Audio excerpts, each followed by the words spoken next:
Welcome to Building the Future. I'm your host, Kevin Horick. You can check out new episodes of the show every Tuesday and Thursday at 2 p.m. If you missed an episode or want to get more information about the show, please visit buildingthefutureshow.com.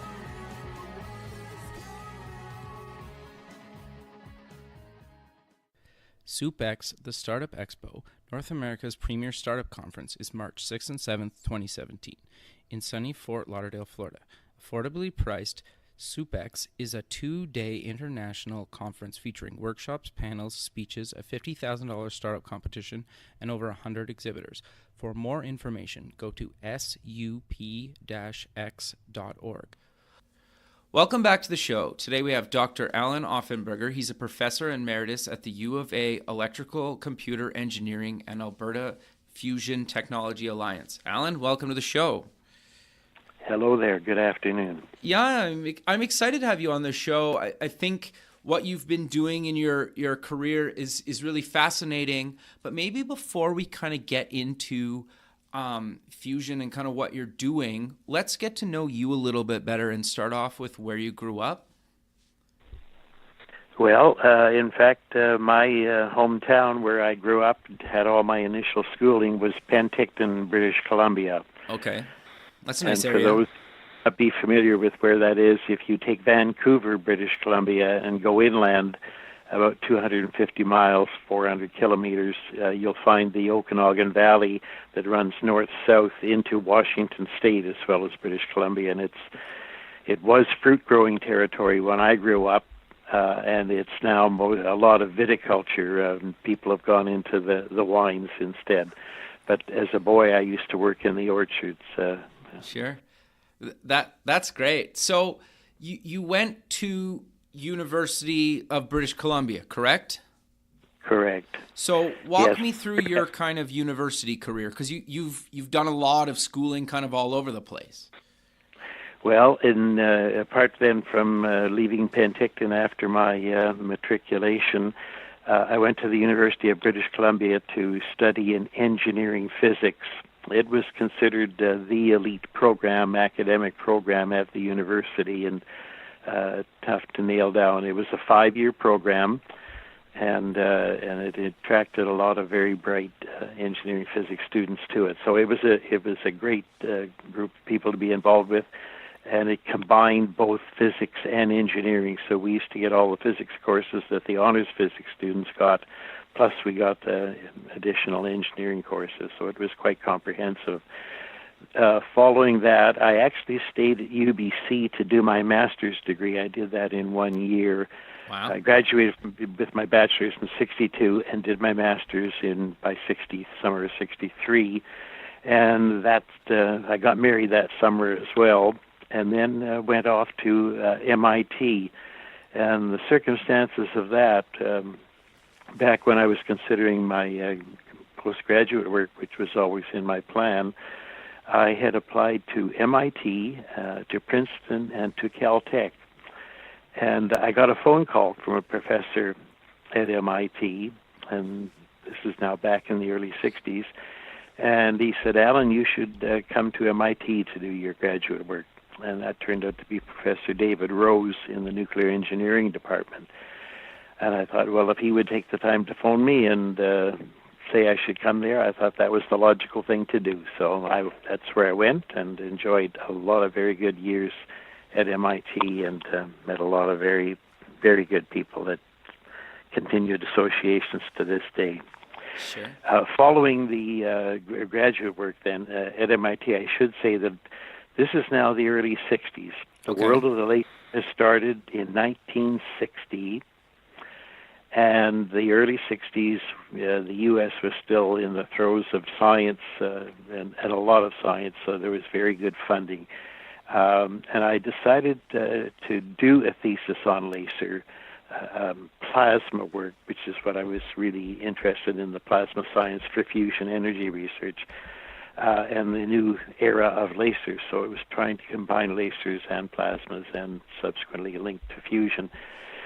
But I started on a program to develop an iron-argon laser, a high-power iron-argon laser that I could use for some what are called Thompson scattering measurements to measure what's going on inside the plasma. And within a year's time, there was a PhysRev letter that came out, and it had announced that Patel at Bell Labs had added certain constituents, helium and nitrogen, to carbon dioxide lasers and upped the power very, very substantially. So I did some calculations and said, well, look, for the plasmas that I want to work with, if I had a carbon dioxide laser instead of an argon ion laser, would that be better? And the numbers to me said, yes, it would. So I went to my supervising professor, Rose, and said, what about changing my thesis direction, carbon dioxide, to do the work? He said, well, if you want to, why don't you go down to Bell Labs and find out what's there in the technology that would make it feasible to proceed. So I went down for a couple of days. The first day I spent with Patel just discussing this new carbon dioxide laser and what was magically now a high power capability. And then the second day, because in the infrared, carbon dioxide emits in the infrared, you don't see it. It's like feeling the heat from a hot stove. Spent the second day on detection technology. What do you need to be able to see this stuff in effect? Came back to MIT, told Professor Rose, yes, this was a better way to proceed. He said, well, look, our contract is to do what you're doing now with from the Department of Energy in Washington. Why don't you write them a memo explaining why you think it's viable to change? And I did that, and 2 weeks later we had a letter back saying, go for it. Really? That was just the openness of what was going on and how any and all aspects of science were really deemed meritorious to be pursued in the U.S. So it was such a healthy climate, and that certainly made it very educational and really enjoyable for my educational degree. Of course, in the milieu of MIT students, they were from all over, and a lot of very good contacts and friendships were established at the time that have, as I say, continued to this day.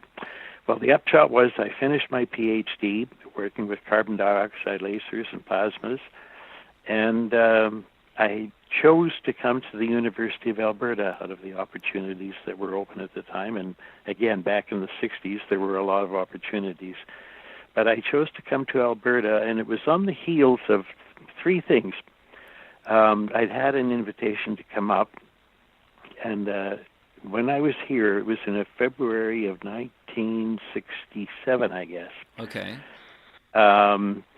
And three things emerged that made me choose it. The first was that Charles Towns, who was a professor at MIT, he had been up the week before to give an invited talk here. And when he came back, since I was coming up, I went to him and I said, well, what can you tell me about the University of Alberta? I'm going up for an interview. Sure. He said, Allan, if there's one place in Canada that could aspire to becoming an MIT, the University of Alberta is such a place. Interesting. Well, that was it. And I used to interact with his research group quite a bit in my days at MIT. So that was some good comment to have. The second is that when I was here, I wanted to build some large research activity, and it needed great machine shop support, optical, glass blowing, you name it, technician support in the lab. And I explained what the needs would be, and the university said, we'll do it, we'll back you. Interesting. The third was that the week that I happened to be here, the provincial budget came out. And interestingly enough, at that time, in late 60s then, Alberta, on K-12 education and post-secondary, Alberta was spending more money per capita than any jurisdiction in North America. It was amazing. So I sort of added up those attributes. The university's keen to move ahead. The province believes in education. It's funding it very heavily. And Professor Town says this is a good place. So as an alternative to the other offers in Canada and the U.S., I said, well, this is where I'm going to hitch my wagon. So I came here in 1968, in the spring of 1968, to the Electrical and Computer Engineering Department. That was incidentally growing, diversifying at the time. It was moving away from just traditional electrical engineering And they ended up hiring a fair number of people in physics backgrounds. And so the department got off into a lot of exotic areas, which is really stimulating to see happening as well. And that's it fit with my ambitions and interests in physics and lasers and optics and all the rest. And of course, then later the computer engineering became a big addition to all the electrical engineering departments around North America. Sure. So for people that don't really understand kind of like what fusion energy is, do you maybe want to kind of describe what that is for people? Yes. So let me back it up by saying that when we look into the sky and feel all that good solar warmth coming down, the sun is just a big fusion reactor. Okay. All the stars, in fact, including our sun, are fusion reactors, and the process that goes on in the interior of the sun is getting two hydrogen atoms to come together. Everybody, I think, is familiar with fission, where you take heavy elements like uranium and then you split them to, release energy in the process of the breaking up of the heavy uranium. Well, at the other end, the very late end, in terms of the periodic table, hydrogen is our starting element, and the universe is full of hydrogen. It's the most plentiful. If I take two hydrogen nuclei and try and bring them together to fuse them, of course, they both have positive charges, and they don't want to come together. But if I can give them just enough energy, and energy is equivalent to temperature, the higher the temperature, the higher the energy of the particles. If I can give them just enough energy or high enough temperature to get them sufficiently close together, that's what's called the strong nuclear force can take over, that'll pull them together, make a fusion event, and then that breaks up into two particles. So it's starting out with hydrogen or hydrogen isotopes like deuterium and tritium, bringing them together. They get changed, and the product of fusion are other elements slightly heavier, so things like helium and neutrons, and it can work up the nuclear chain. In fact, all the elements, people may not know that we exist. We tend to think of ourselves as hydrogen, carbon, oxygen, nitrogen elements in terms of what's really taking place in sustaining life on Earth, including people. The answer is all those elements came from fusion. So it starts with hydrogen, they fuse together, make heavier elements, fuse with something else and make heavier elements, and that's how we get the whole chain of the periodic table, in fact, generated. Interesting. So back to my fusion. Sure. No, that's good. It's good. Yeah, the basic one is the hydrogen. When that fuses, if I take two isotopes of hydrogen that are particularly interesting on the face of the Earth, deuterium and tritium, when they fuse together, I get helium and I get neutrons. Okay. The helium we like, that's good stuff. And in effect, that ends up being the ash of what we would produce in a fusion reaction on Earth. The other particle coming out is the neutron, and it carries most of the energy coming out of the fusion reaction, and we have to capture that.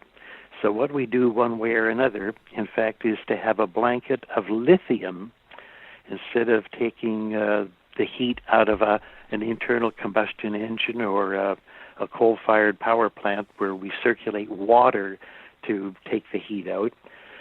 In a fusion plant, you'd have a lithium blanket circulating, and when that neutron gets absorbed in the lithium blanket, two things happen.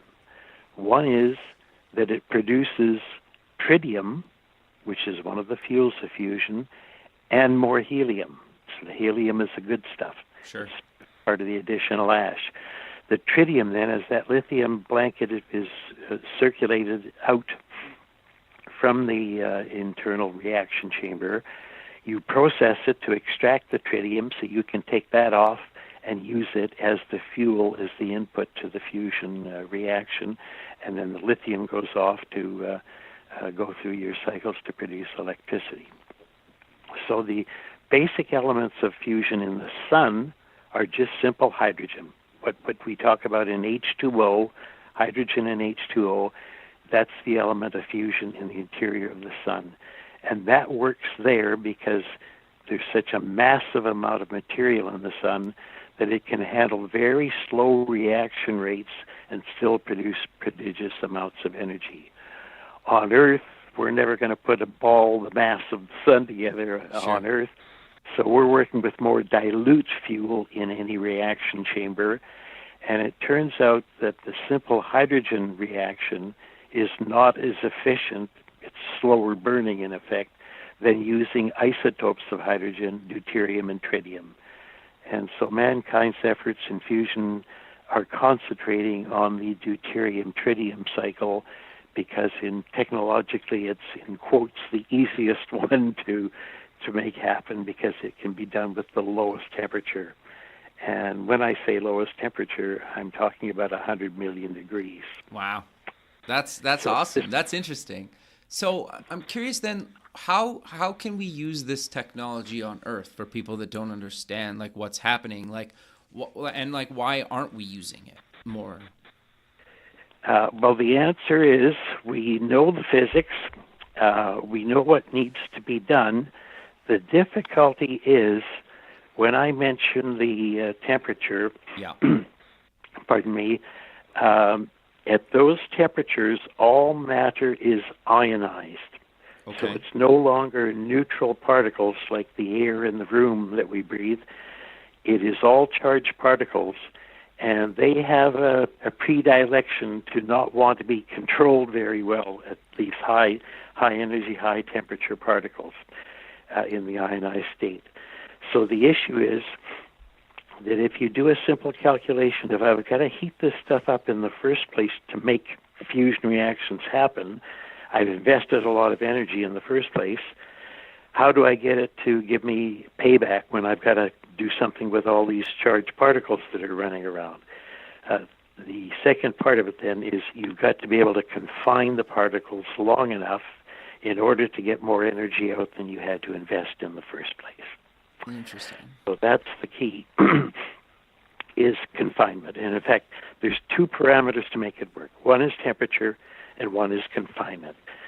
And on Earth, then, our research all over the world has been concentrating on approaches to fusion in order to, pardon me just for a second. Yeah, that's totally fine. Get me a glass of water. My mouth's very dry.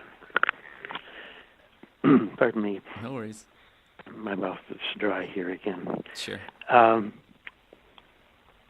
You've got to confine that.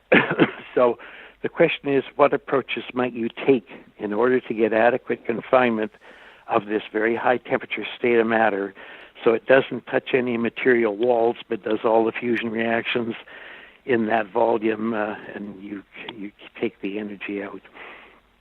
So the world has been working on a number of approaches to that confinement issue, and the longest standing one, thank you, pardon me, no worries, longest standing one has been what is called magnetic confinement, because charged particles tend to gyrate around magnetic field lines, so that has been the longest, most active approach taken. And there's a number of ways you can go about it, but the most successful one to date has been what is called a tokamak. It's a Russian word for, in effect, a toroidal magnetic confinement device. And imagine a donut, but a hollow donut that's got magnetic field coil windings on it. Okay. And you put a plasma, this state of matter that's ionized. It is plasma, and that's what plasma physics is all about, is studying the state of matter that's in the fully ionized state where everything's plus and minus charges. So you've got this hot plasma inside this toroidal donut, hollow core, circulating around and fusion reactions taking place. That approach has been going on now for 50, 60 years. Wow. And in fact, there's a very large international device, collaborative program, the ITER project, ITER for International Thermonuclear Experimental Reactor, being built in Cadarache in France. Okay, And interesting. that is the cooperative hosted by the European Union, based in France, and with the international collaboration of a large number of countries. So magnetic fusion is the one significant approach to realizing both the temperature and confinement requirements. The other approach that came along after the invention of the laser and really got going by sort of the mid-70s, after people had been doing some theoretical calculations in the previous decade. But the first bigger lasers were starting to emerge, and one of the significant centers, the Lawrence Livermore National Lab in California, has traditionally led the world in building ever bigger lasers for the inertial fusion program. But it's called that. So there's magnetic confinement at one extreme, and the other is inertial confinement, where the idea is, suppose I could take a pellet of fuel and just irradiate it with some high-power laser beams. Could I ever bring that pellet up to a state of getting fusion reactions taking place, getting the energy out, and then doing that on a repetitive basis, inject pellets and fire laser beams at it? And this has been an ever-expanding program, and that has gone a long way too, such that the largest laser now at the Lawrence Livermore National Lab is called NIF, or National Ignition Facility, and that's about a 2 megajoule laser, a very high power, a supremely engineered device that's there for doing the second major approach to fusion, which is called inertial. And why that word? Well, it's a case of a pellet sitting there in space waiting to be zapped by some high-power laser beams. And because it's small and everything takes place very, very fast in the billionths of a second time frame or less, it literally, it's a matter of can the particle be there intact long enough to release the energy before it tends to just blow itself apart because you're heating it up to such high temperatures. Interesting. And so that's why it's called inertial confusion. It's just the inertia of that ball of the pellet to stay confined long enough to make it work. So those are the two major approaches. And then there's a whole spectrum of alternatives that people are pursuing around the world, somewhere in between the two major approaches, magnetic and inertial. So that's what we're trying to do on Earth, to get successful fusion confined reactions going to demonstrate power output. But these are still in a development stage. We're getting very close. We've had to spend a few decades learning all the basic science, technology, getting good computational capabilities to back it up. It's been a long, slow learning curve, but we're getting there. And we think within a decade we'll have all the information we need, that we'll have demonstrated in one way or more the feasibility of fusion, and then it's a matter of moving on to the demonstration prototype reactor. I should say this ITER project, it won't be connected to the power grid, so it's not ever going to take its energy and produce electricity, but it's more an experimental device to study then for the future. But it'll be expected to produce about 500 megawatts of electrical power out for an input heating of about 50 megawatts, so about 10 times net effective multiplication. And that would be a learning ground then to proceed thereafter to commercializing the fusion and magnetic approach. The laser approach, similarly, once we have that in hand and we know all the basic physics, it's a matter of the engineering skills, that's the sophistication in that approach that's more the issue to bring it to fruition. But it too is on a successful path. We've seen core ignition and fusion events taking place, but not the whole pellet burning up yet. But if you could imagine a simplicity, a spherical chamber into which one drops these pellets, and when they hit the center of that spherical chamber, the lasers deliver the energy, and this is all taking place in billionths of a second time frame. When the energy hits the pellet, if it induces the fusion event, that pellet is converted from deuterium and tritium into helium and helium and neutrons, and they emerge. The helium gets collected as the exhaust gas, the waste, and the nitrogen, or the neutron rather, again gets absorbed in the lithium blanket to produce tritium and heat.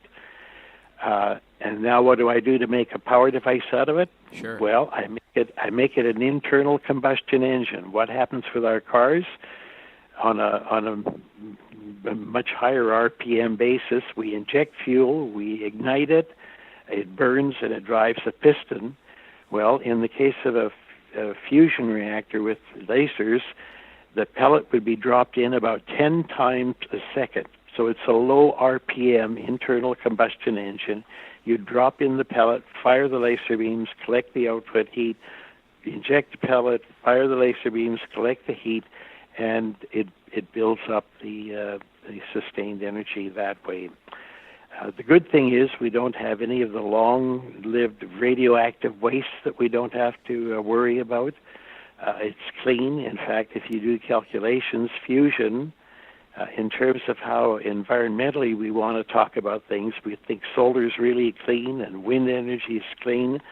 In fact, fusion is cleaner when you do what are called energy payback ratios or economic life cycle assessments. Fusion, in fact, is cleaner than fission and solar and any other energy source. So it's clean. It's sustainable because when you think of that fuel, deuterium and tritium, the tritium you generate inside the plant itself, the deuterium you can take out of water. Okay. And that is virtually an unlimited fuel supply. We've got 1 billion years of fuel supply for deuterium to make it work. So if you're looking in this century to the long-term, base load, sustainable, clean source, fusion wins it hands down. Interesting. So how come, North America or other countries haven't spent more money and effort in this space, or are they, and we're just not really hearing about it by kind of traditional media? I think that's a big part of the story that you picked up on the second half of your comment. Fusion, because it has been a long, slow learning curve, limited by the investment in it, for one, but the difficulty of the technology, it's been below the radar and therefore not having much press, like other things that you can get quicker answers to, right. That gets the attention. So a big part of it has been that. But underneath, the progress has been steady, the learning and people involved, such that when you add it up now, I can't give you the exact billions per year being spent, but it is significant money that's being invested. I'll make a comment that when I look at Asia and Europe, they have now planted fusion in their energy policy. Interesting. So that means these are sustained line item things taking place in China, India, Korea, South Korea, all over Europe, jointly through the European Union. Fusion is a significant activity and is receiving billions in investment. Gotcha. Fusion gets large investment in the U.S., but it's not part of energy policy. It's more part of big science and the things slowly working to where it would become embedded in energy policy. And in Canada, we just don't have it embedded at all. We had a brief period where it was started up and then shut down in effect, so we're trying to get it restarted. But fusion is getting large-scale international attention, and you're beginning to see, like you now interviewing, media is starting to pay a little more attention because it's getting a little more, one way, place or another, whether it be private sector or public advances. These things are emerging. Germany just introduced a brand new device, a $1 billion device they finished constructing this last November, called a stellarator. And that's another alternative approach to a machine that might be a feasible device for practical fusion reactors.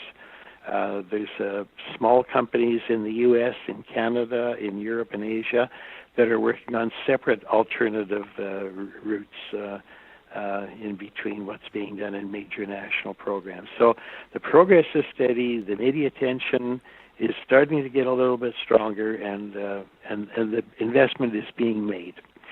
Sure. So if somebody is looking to kind of get into the space, obviously they need to go to, school and whatnot. Is there kind of a school you'd maybe, or a handful of schools that you'd recommend to go to, or programs to take to look for at a university to get people into doing kind of fusion and fusion research and creating fusion energy for the future?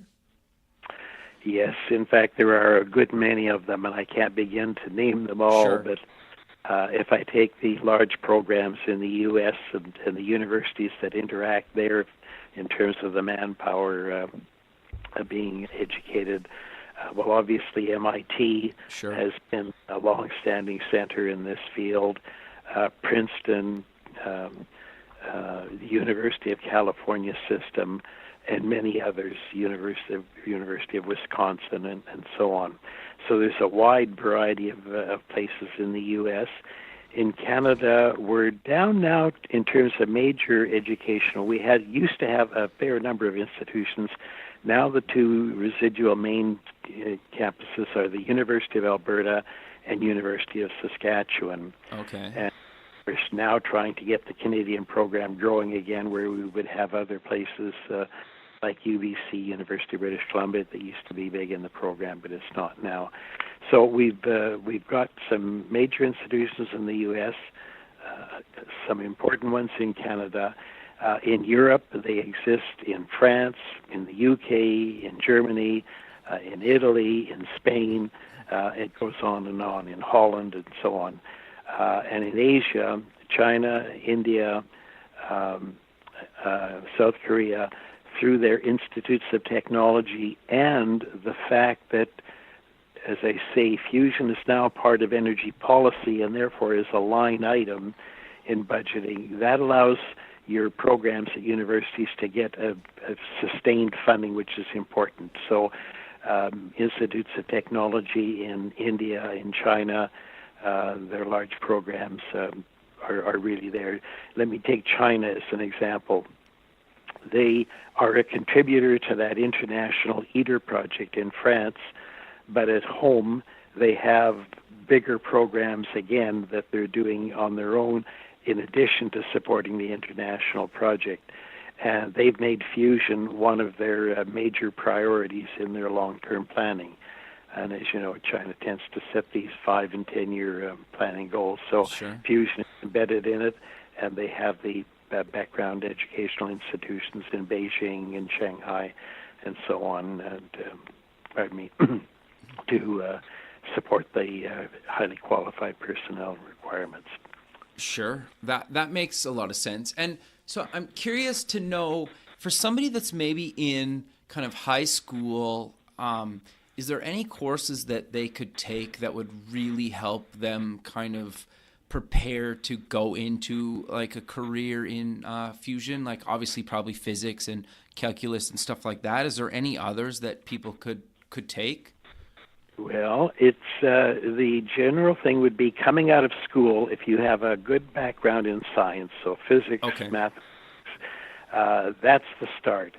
Going into university, you could go into physics department, you could go into engineering, not every school, but physics at all schools, and engineering if they happen to have a plasma physics-related program as part of what they're doing in engineering.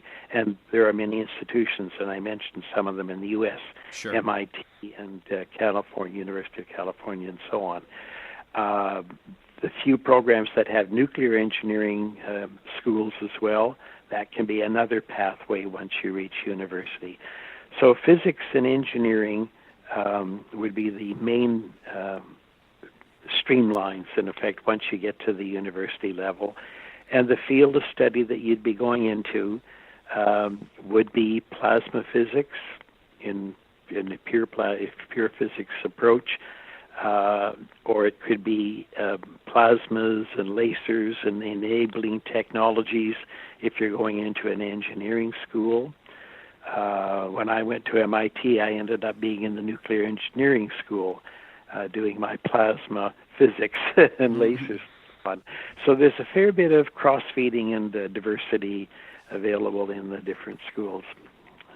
No, that's great. So we're kind of coming to the end of the show. So let's maybe mention or close the show with mentioning where people can get more information about Fusion Online, and if you want to mention any other links as well. Okay, well, I can't exactly give you the www Sure. dot whatever, but I can tell you generically how to go about it. If you go in and you Google Fusion Research and Development, a whole array of things will come up.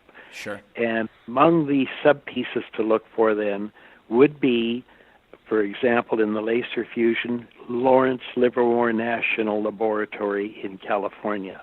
And it's linked through the University of California too. So Lawrence Livermore National Laboratory, and that would put you into their web pages, and you'll start learning all about the laser fusion activities going on.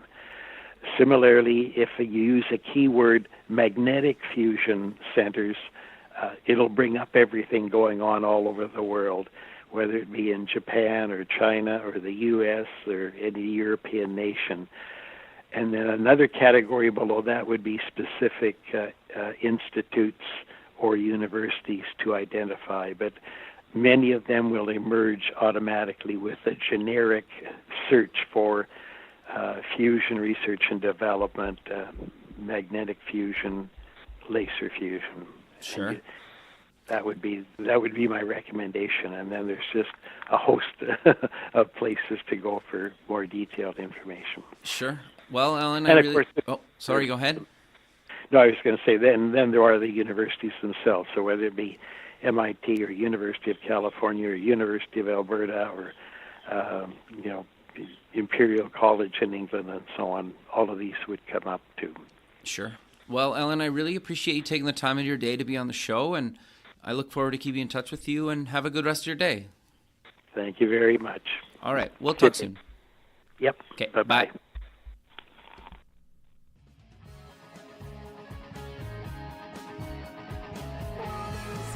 Thanks for listening.